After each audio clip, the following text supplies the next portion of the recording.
છેલ્લા 2 દિવસથી મીડિયાની અંદર પડધરીના એક દુષ્કર્મ કેસને લઈને ચર્ચાઓ થઈ રહી છે. ચર્ચા કંઈક એવી હતી કે 2 વર્ષ અગાઉ વર્ષ 2024માં પડધરીની એક સગીરા આત્મહત્યાનો પ્રયાસ કરે છે, પરંતુ સદનસીબે આ જે સગીરા છે એનો આબાદ બચાવ થાય છે. ત્યારબાદ એને આત્મહત્યા કરવાનું કારણ જ્યારે પૂછવામાં આવે છે ત્યારે સગીરાએ જે ખુલાસો કર્યો એ ચોંકાવનારો હતો. એનું કહેવું હતું કે 3 જેટલા શખ્સોએ એની સાથે દુષ્કર્મ આચર્યું છે. આ બાબતને લઈને જ્યારે એમના પરિવારજનો દ્વારા પડધરી પોલીસ સ્ટેશનમાં ફરિયાદ નોંધાવવામાં આવી, એ બાદ 3 માંથી 1 આરોપીની ધરપકડ કરી લેવામાં આવી હતી, પરંતુ 2 વર્ષ વીતી ગયા હોવા છતાં 2 આરોપીઓ હજુ પણ ફરાર હતા. અને 2 દિવસથી મીડિયાની અંદર જે ચર્ચા ચાલી રહી છે એ મુજબ એ જે 2 ફરાર આરોપીઓ છે એમણે આ જે સગીરા હતી એના કાકા દ્વારા ફરિયાદ નોંધાવવામાં આવતા એનો ખાર રાખીને એમની પણ કરપીણ હત્યા કરી છે. ત્યાર પ્રશ્ન એ પણ ઉઠે છે કે 2 વર્ષ સુધી દુષ્કર્મ કેસના આરોપીઓ ફરાર કઈ રીતે રહ્યા, અને આ પ્રશ્ન જ્યારે રાજકોટ રેન્જ આઈજી નિર્લિપ્ત રાયને થયો ત્યારે એમણે જવાબદાર અધિકારીઓને આ બાબતને લઈને સસ્પેન્ડ કર્યા છે. આ સિવાય પણ આ કેસ છે એની અંદર ઘણા બધા સવાલો જે છે એ છૂટી રહ્યા છે. તેના વિશે વિગતે વાત કરીએ આ અહેવાલમાં. જય હિન્દ, BSI ન્યૂઝ પર આપની સાથે હું છું નિધિ ગઢવી. 2 દિવસથી મીડિયાની અંદર પડધરીનો જે કથિત દુષ્કર્મ કેસ છે એને લઈને ચર્ચાઓ થઈ રહી છે. પીડિત સગીર દીકરીના પિતાની હત્યા થઈ હોવાનો દાવો જે છે, જે સમાચારો છે એ સમાચાર માધ્યમોની અંદર વહેતા થયા હતા, પરંતુ આ કેસની અંદર ચોંકાવનારો ખુલાસો એ થયો. પોલીસે એ સ્પષ્ટતા કરી કે પડધરીનો આ જે કેસ હતો એમાં જે વ્યક્તિની હત્યા કરવામાં આવી છે એ દીકરીના પિતા નહીં પરંતુ એના કાકા છે. આ કેસ વિશે સૌથી પહેલા તો તમને થોડી વિગતો આપું તો પડધરી તાલુકાના જે ખાખડાબીલા ગામ છે ત્યાં 20મી મેની રાત્રે દુષ્કર્મ પીડિત એક સગીર દીકરીના પિતાને નહીં પરંતુ એના કાકાને છરીના ઘા ઝીકી મોતને ઘાટ ઉતારી દેવામાં આવ્યા છે. અને આટલું જ નહીં, 2 વર્ષ જૂના આ દુષ્કર્મ કેસમાં પીડિત સગીરાની કાકી એટલે કે તાજેતરમાં જેમની હત્યા થઈ છે એ વ્યક્તિની પત્નીની પણ સંડોવણી હતી, અને આ મામલે એમણે પણ 1 મહિનાનો જેલવાસ ભોગવી લીધો છે.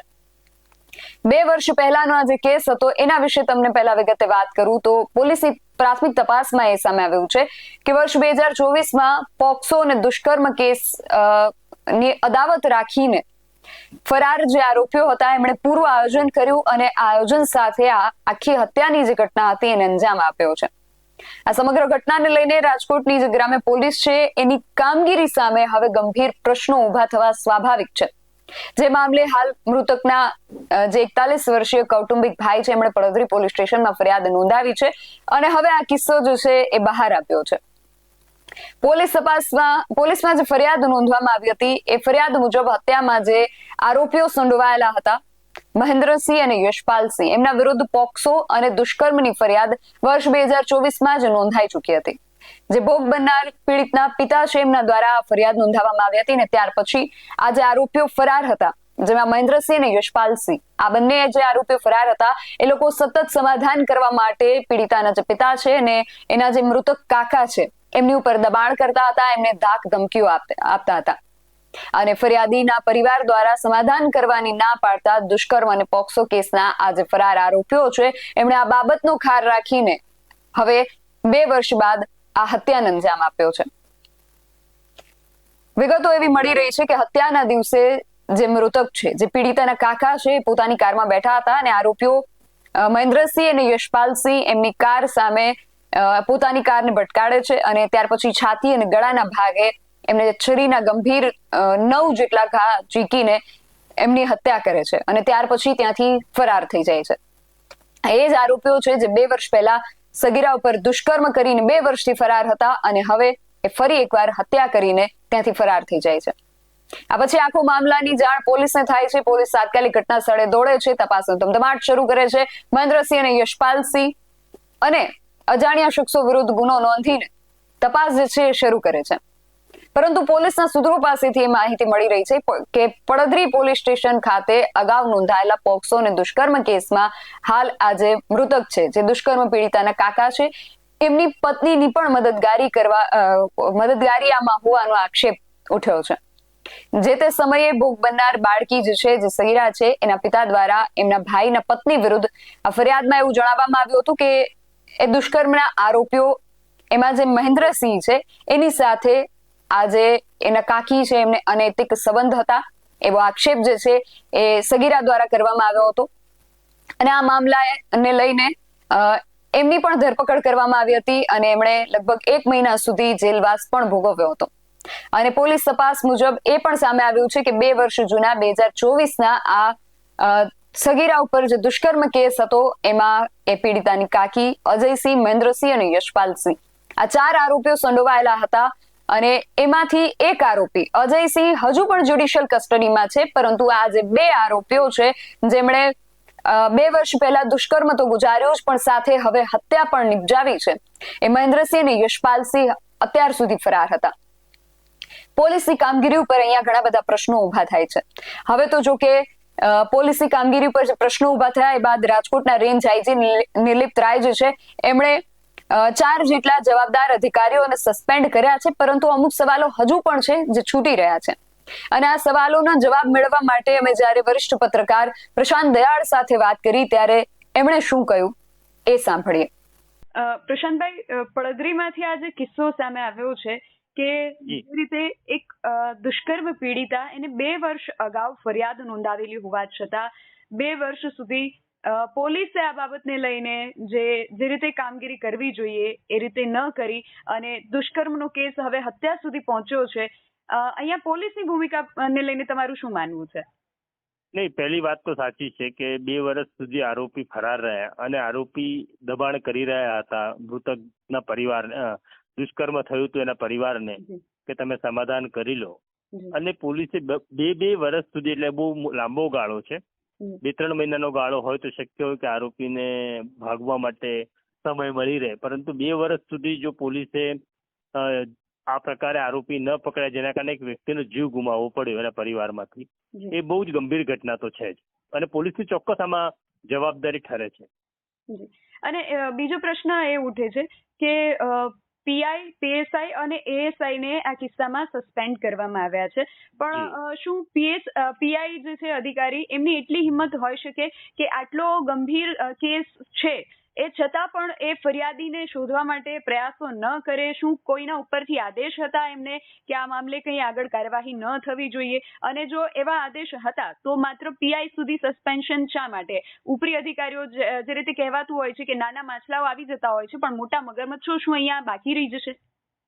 નહીં, પ્રશ્ન બહુ સાચો છે નિધિ, પણ સવાલ અહીંયા એવો છે કે જે 2 પોલીસ ઇન્સ્પેક્ટર છે કે સબ ઇન્સ્પેક્ટર ને એએસઆઈ છે, એ એક્ઝિક્યુટિવ પોસ્ટિંગ છે. તમારા જ્યુરિડિક્શનમાં જે કઈ ઘટના ઘટે અને તમે રોકવામાં નિષ્ફળ જાઓ તો ચોક્કસ જવાબદારી પોલીસ ઇન્સ્પેક્ટર કે પીએસઆઈ ની કે એએસઆઈ ની છે. પીએસઆઈ એ બીટમાં હતા અને 2 પીઆઈઓ ની પણ આ જવાબદારી હતી કારણ કે થાણા અમલદાર છે.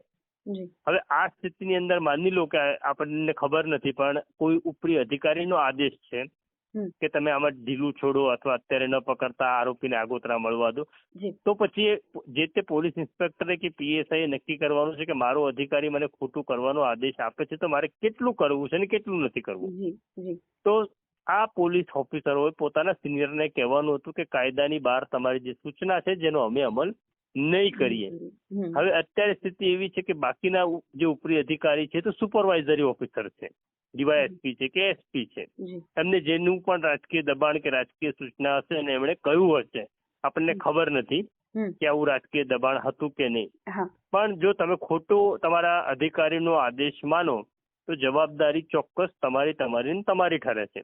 ઉદાહરણ રૂપે કહું કે સુપ્રીમ કોર્ટે એવું કહ્યું છે કે કોઈ આરોપીનું સરઘસ નહીં કાઢવું, પરંતુ હવે સરઘસ કાઢવાથી જો એમને રાજકીય નેતાને ફાયદો થતો હોય અને તમે રાજકીય નેતાને ખુશ કરવા માટે સરઘસ કાઢો તો રાજકીય નેતા તો જેલમાં જતો નથી, જવાબદારી તો જે તે પોલીસ ઓફિસરની છે. એટલે પોલીસ અધિકારીઓ પણ નક્કી કરવું પડશે કે ઉપરી અધિકારીનો હોય કે કોઈ રાજનેતાનું દબાણ હોય, આપણે કેટલું ખોટું કરવું છે અને ખોટું કરશો તો મરશો એ નક્કી લખી રાખવાનું છે.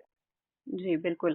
અને હવે તમને શું લાગે છે, નિર્લિપ્ત રાયે આ બાબતે આટલી તવાઈ બોલાવી છે, તો હવે પરિણામ સુધી પહોંચી શકાશે? અને કદાચ જો ઉપરથી અહીંયા પીઆઈ ઉપર કોઈ રાજકીય અથવા તો એમના ઉપરી અધિકારીઓએ દબાણ કર્યું હોય તો ત્યાં સુધી પોલીસની તપાસ પહોંચી શકશે ને એ લોકોના નામ બહાર આવશે કે કેમ? નહીં, આમાં પ્રશ્ન એવો છે નિધિ કે હું કોઈ પોલીસ ઇન્સ્પેક્ટરને ફોન કરું કે ભાઈ તમારે આ કાયદાની બહાર જઈને આ કરવાનું છે, તો મારો તો સ્વાર્થ છે એક પત્રકાર તરીકે. માની લો કે હું એમએલએ છું કે હું ડીવાયએસપી છું, તો એમાં મારી જવાબદારી તો કોઈ ઠરતી જ નથી ને. હું તો મારા સ્વાર્થ માટે તમને કોઈ પણ સૂચના આપું, પણ તમે એક એક્ઝિક્યુટિવ ઓફિસર છો. તમે જ્યારે પોલીસ એકેડેમીની અંદર તાલીમ લો છો ત્યારે તમે બંધારણના સોગંદ લો છો અને તમે કાયદાની જોગવાઈ મુજબ ધર્મ નાતી જાતિ જોયા વગર પક્ષપાતપૂર્ણ કામ કરશો, એ તમે નક્કી કરેલું છે. હવે તમને કોઈએ પણ ફોન કર્યો, પણ જવાબદારી એ વ્યક્તિને ઠરતી જ નથી જેણે તમને ફોન કર્યો કે જેણે તમને સૂચના આપી. ખોટું તમે કર્યું છે, તમારી જવાબદારી છે, અને એના જે કઈ પરિણામ આવે હવે આ લોકોએ ભોગવવા પડશે.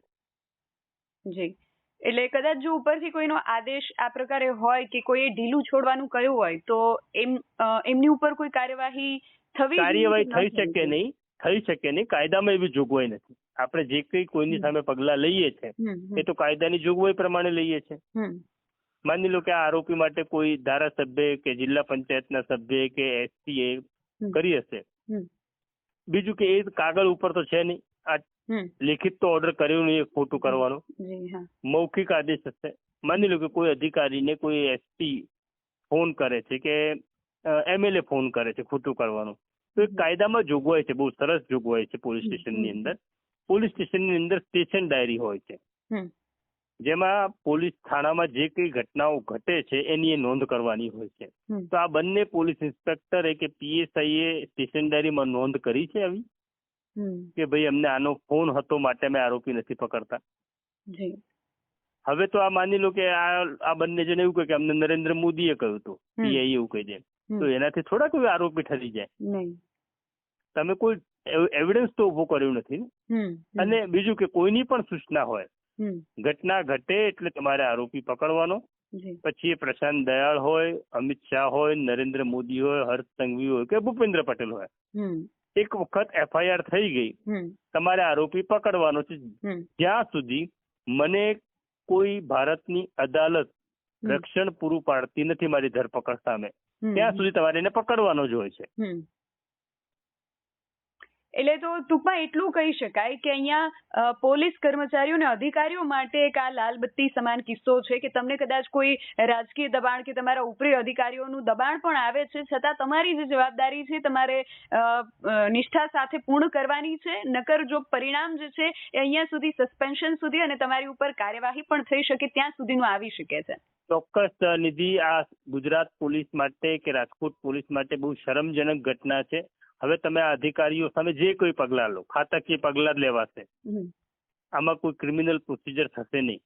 પરંતુ હવે તમે એમને માની લો કે એમને વન સ્ટેપ નીચે ઉતારી દો, પીઆઈ માંથી પીએસઆઈ ને એએસઆઈ ને હેડ કોન્સ્ટેબલ બનાવી દો, ગમે એટલા આકરા પગલા લો, પરંતુ જેનો જીવ ગયો છે એનો જીવ તો તમે પાછો આપી શકતા નથી. તો આ બહુ જ શરમજનક ઘટના છે. અને દરેક અધિકારીએ, હું તો એવું કહું છું, ગુજરાતના દરેક પોલીસ અધિકારી કે કર્મચારી યાદ રાખવાનું છે કે આપણે ખાકી પહેરી છે, આપણી જે ટોપી છે એની ઉપર અશોક સ્તંભ છે, ને આપણી જવાબદારી છે આ રાજ્યના નાગરિકોની રક્ષણ કરવાની. જો તમે રક્ષણ નથી કરતા તો તમારી પાસે બધી જ સંપત્તિ હશે, પણ તમારો ઈશ્વર તમને માફ નહીં કરે. આ બધા મનમાં ગાંઠ વાળીને સમજી લેવાની જરૂર છે. જી બિલકુલ. સર, આપ અમારી સાથે જોડાયા તે બદલ આપનો. નોંધનીય છે કે 2 વર્ષથી ફરાર આરોપીઓએ ફરી એ જ વિસ્તારની અંદર હત્યા જેવા ગંભીર ગુનાને અંજામ આપ્યો છે. એટલે પ્રશ્ન અહીંયા જે રીતે પ્રશાંત દયાળે વાત કરી કે પોલીસની કામગીરી અને પોલીસની જવાબદારી પર ઉભા થાય છે કે પોલીસને કદાચ કોઈ પણ વ્યક્તિ આવીને એવો આદેશ આપે છે કે આ કેસમાં તમારે કામગીરી ન કરવી કે તમારે આમાં ઢીલાશ મૂકવી, પરંતુ જવાબદારી જે તે અધિકારીની છે, એને શપથ બંધારણના લીધા છે, નહીં કે જે તે રાજકીય કે એમના ઉપરી અધિકારીના. એટલે અંતે પ્રશ્ન એ આવીને ઉભો રહે છે કે જે તે જવાબદાર વ્યક્તિ છે એને સમજવું પડશે કે એમનું શું કામ છે, અને એને કોઈ પણ પ્રકારના આદેશો કે આ પ્રકારે ક્યારે એને દબાણ આવે છે તેનાથી બચવું ને એમની શું જવાબદારી છે, એમનું શું કામ છે એ એમણે નિષ્ઠાપૂર્વક કરવું પડશે, નહીતર એનું પરિણામ જે છે એ અહીંયા સુધી આવી શકે છે. અત્યારે 2 PI, 1 PSI અને 1 ASI એમ કુલ 4 લોકોને આ કેસની અંદર સસ્પેન્ડ કરવામાં આવ્યા છે. જે પીડિતા છે, જે મૃતક છે, એમના પરિવારની સાથે હવે આ જે 4 પોલીસ અધિકારીઓ છે એમના પરિવારને પણ હવે અહીંયા ભોગવવાનો વારો આવ્યો છે. એટલે અહીંયા કહી શકાય કે પોલીસ અધિકારીઓ અને કર્મચારીઓ માટે પણ આ એક લાલ બત્તી સમાન કિસ્સો જે છે સામે આવ્યો છે કે તમારી જવાબદારી જે છે એને નિષ્ઠાપૂર્વક નિભાવો, નહીતર એનું પરિણામ ભોગવવા તમારે પણ તૈયાર રહેવું પડશે. તમારું આ સમગ્ર વિષયને લઈને શું માનવું છે અને તમારો મત કોમેન્ટ બોક્સમાં ચોક્કસથી જણાવજો. આવા જ અહેવાલો સાથે મળતા રહીશું. તમે મારી YouTube ચેનલને સબસ્ક્રાઇબ કરવાનું અને અમને Facebook અને Instagram પર ફોલો કરવાનું ભૂલશો નહીં. બાકી અવનવી અપડેટ્સ માટે આપ જોતા રહો BS9 TV ન્યૂઝ. નમસ્કાર.